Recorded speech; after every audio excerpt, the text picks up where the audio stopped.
भाई मेरी गर्लफ्रेंड आज अयोध्या गई है। बताओ, वो राम जी जिन्होंने अपनी पत्नी को त्याग दिया था, उसकी अग्नि परीक्षा ली थी और शंभू के एक शूद्र तपस्या कर रहा था, उसका गला काट दिया। और इस बात पे तुम कुछ बोलना मत, क्योंकि ये उत्तरकांड में खुद वाल्मीकि जी ने लिखा है। समझ रहे हो? और तुम्हें अच्छे से पता है कि उत्तर रामायण वाल्मीकि जी ने लिखी है। वाल्मीकि रामायण में 107 से 125 श्लोक युद्ध कांड में फलश्रुति दी गई। फलश्रुति वो होती है जब किसी कथा के समाप्त होने पर लिखी जाती है कि कथा समाप्त हुई, अब सुनने वाले का कल्याण हो। लेकिन अगर युद्ध कांड के बाद इतना बड़ा उत्तर कांड बाकी था, तो फिर ये फलश्रुति युद्ध कांड में क्यों दी गई?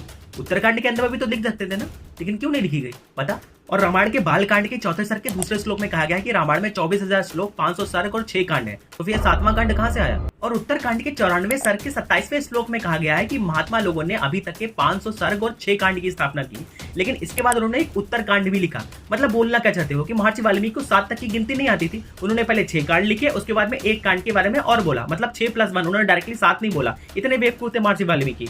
मतलब कहना क्या चाह रहे हो, कुछ समझ में नहीं आ रहा। और जब हनुमान जी लंका गए थे तो वो एक दूत थे, विभीषण के कहने पर उनको मारा नहीं गया, क्योंकि विभीषण ने बोला था सुंदरकांड में कि आज से पहले कभी भी किसी दूत की हत्या नहीं करी। ये उन्होंने सुंदरकांड में बोला था, बाकायदा प्रूफ था। लेकिन उत्तरकांड जो लिखा गया उसके 13वें सर्ग में बोला गया जब कुबेर ने रावण के पास अपना दूत भेजा था अत्याचार खत्म करने के लिए, तो वो विभीषण से भी मिला था, लेकिन सरेआम उसकी हत्या कर दी गई और विभीषण कुछ और बल देते। मतलब क्या चाह रहे हो कि वाल्मीकि जी अपना ही लिखा उल्टा कर रहे थे? ठीक है, लेकिन जो शंभुक नाम का बेचारा शूद्र था जो तपस्या कर रहा था, उसका तलवार से गला काट दिया, उसका क्या? वेट कर, उसके बारे में मैं पार्ट सेकंड में बताने वाला हूँ। सुन, तब तक तो इस वीडियो को सेव करके रख।